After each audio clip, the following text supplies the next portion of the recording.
Aner malaka nyam kana asan content baro ay lingwas me ka no online TV channel na me eler jesalwach ki eler me bech mugoro de kono ling kariya kame tuoke rey wish ka gambela bana jawme bana jelinkel sha la de wone ne sha men wori dang dich cha kanak kan man wa dang dich to chala do ken chi ko kwain ka tong ka tuogri mo ka gambela kulla kemen chal ke ngwenjel tarpam yen gwada dan wa ga jiktin wa chi kwain ka tong wa gwada mo shwa ko na ka ber wari ga me ler shi tuoga pan ka shanga badda ka pai dich wa kan gwadin kanangach na kenyam wa kwa ga lawje ko kore yen gwadan wa ngai ke jen wo chamento shaga na ko ngai kono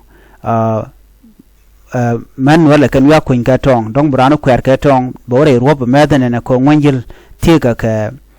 ka rup so mi ran we ro da ridin na ka kan tega border ke ka ber la mishala bol so jen gwadan la kan noriya jekten so mi chamende shago jigla tok che wa shala de yes da ne atok no shamen nuwer ron shaga nak so chajo me chajo kwen no chamen nuwer dang dich shaga nak ti chu kwain ka tong ki ti chu kwer ka tong chikarin gur ka tong re ruok ka jen border dung bar kan kem mo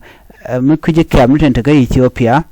te kem ten kem nyam jen chala tarpam ki terkide jen teke kem to gold te reide ngwayil teten to kulututen kana te koken within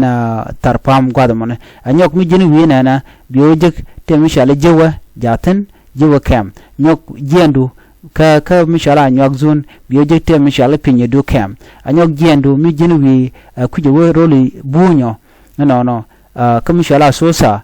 te sharkula kem teten kan goda content kem dugten du no kem me kem tiek ka bar jen godan chala do shiri ko tokten cha mende shop ka diech cha kanak jasla mi diralong na me jana gode nywa ya kel ya tekamal